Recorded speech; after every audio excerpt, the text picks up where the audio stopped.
Good evening, good morning, good afternoon, good day. Guten Tag.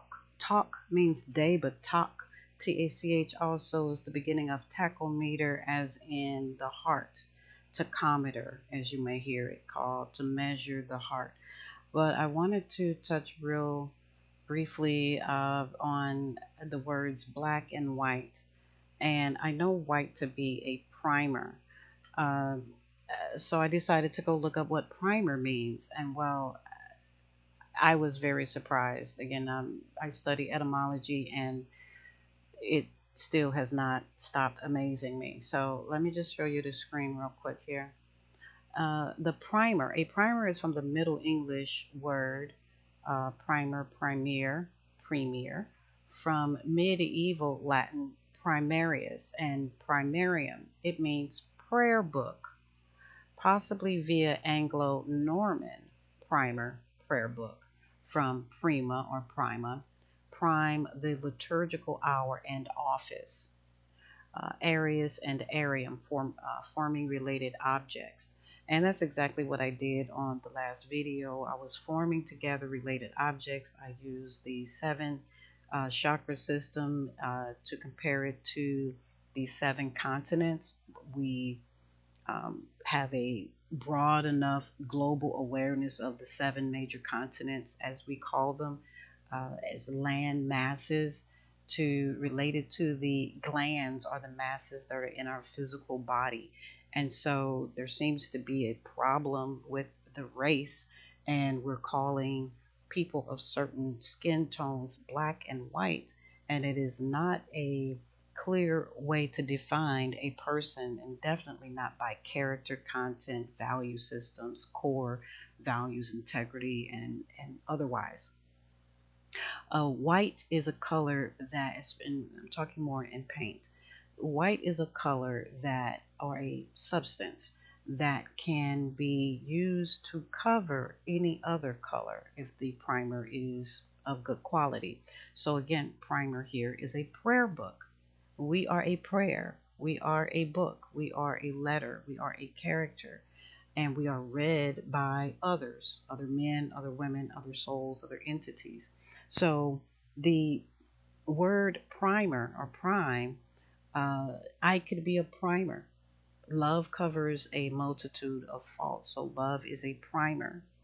It is a prayer book. Arius, as we are in the zodiacal sign, a zoology of the ram in the bush.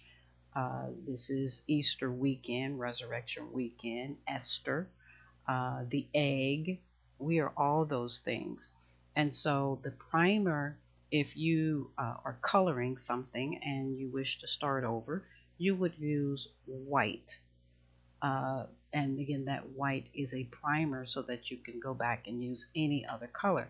Now, what is been seen as the opposite of white? Well, that is black. So let's take a look at what black means according to Wikipedia. The word black comes from the Old English blake or black, dark, also ink. So again, we need white, the paper or the paint, and then we need the black as a contrast. So if you are black, then you are the one making the impression upon the white paper, the ink on the sheet or the papier, the paper, the ledger, the log. It also means to burn, to gleam, to shine, to flash. Again, it means ink or dark. Someone asked the question here, or people ask, did black originally mean pale? The word black can be traced back to its Proto-Indo-European origins through the word black without a K, which meant pale, wan or wane, colorless, or albino. Now, again, we know albino as being the absence of color. So, just based on what I've said about black and white, uh, we could see the problem in calling a person white or black, especially since all of that information is right here for our choosing, and no one that I know of has made the distinction to be clear cut on what definition we're going to use. So is black white, pale, albino? Is white a prayer book? Am I white? If I'm a prayer person, uh, we grew up in church. I heard people sing a song that said, "Wash me and I'll be white as snow." Why do I want to be white? Well, if we're using this as the reason, then it would be me being a prayer book. A ram, many people are relating to the goat, the greatest of all time, or the Capricorn, bears and the bull market and the bear market. All of these words are relating to the human experience. This is not outside of that. And so we are not exclusively one color. So let's talk about this other one that I have here, this third wheel. And that is all of the other colors. We have 8 pigments, I guess would be the way to call it. Pigment is, again, it's color. It's what gives a prism to this world, this holographic universe. So we have red as number 1, we have blue as number 2, and we have yellow as number 3. Without those, all 3 colors, all 3 pigments, we can not make all the other colors. You have to have yellow, and we do not see enough yellow in, or amber or gold, we do not see that enough in our flag represented. It is the soul, it is the sun, it is the power, it is the energy on the planet. It is what wakes us up. It is what allows for the serotonin to rise in the body and for the melatonin to be subdued or to decrease so that you can get your work done. Melatonin considered dark, dark time, black, melanated people, the brown color. That's for the nighttime. And so my encouragement to you is to embrace all of your colors. Do not look at what someone else is doing with their rainbow or with their Crayolas to determine how you feel about all of your colors, all of your letters of your alphabet. To me, we are the gold and the goal at the end of our rainbow. And so to have all of your colors intact, to be able to use your primer white prayer book, to be able to use your black, your ink, to be able to use your red representing family, blood, root, base, your blue as the ocean, as water, as true, to use your yellow again as sun and power and might and spirit. Those 3 will allow you to make all the other colors. Green, combination of blue and yellow. So your green is your represented by your heart chakra or chakra, church. It is the gem, the jade, the emerald city. It is the place of peace. It is your shalom. You need blue, you need true, you need gold or yellow.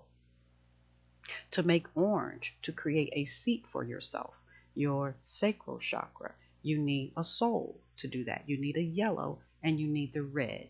We all bleed red. Everyone is under the sun, the sunshine. Talking about the physical ball of fire in the sky.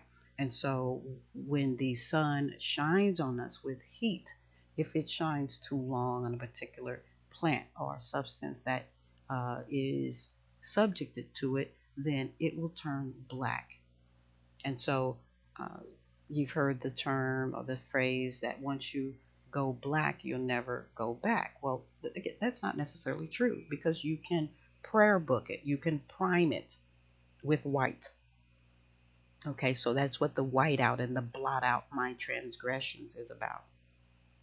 So my encouragement to you on this, or in the middle of this full moon in April, the month of the ram, the month of the Aries, the Arium, uh, the Arius, the Ariel, to use all of your colors, form and relate these to you as the object of your uh, affection. And then anything outside of yourself is a mirror of who you are on the inside. Again, it may look inverted or backwards or distorted, but you are the true you, the true blue, the true red, the true gold in your book. If you enjoyed this excerpt, I would totally appreciate if you would like, subscribe, share, and add this to your playlist. Send me any questions and comments.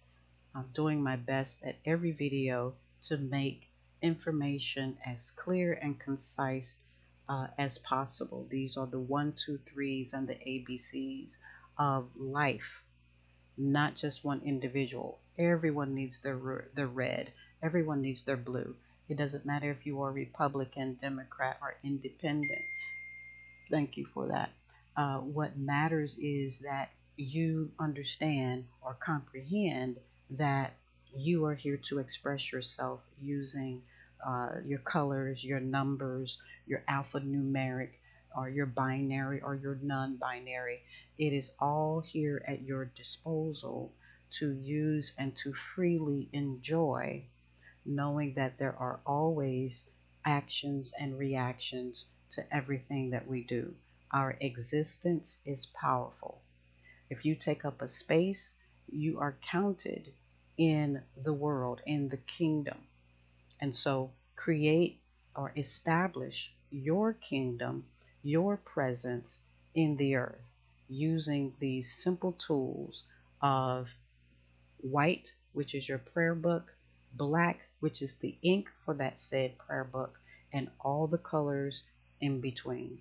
Thank you, and I'll talk to you again in the next video.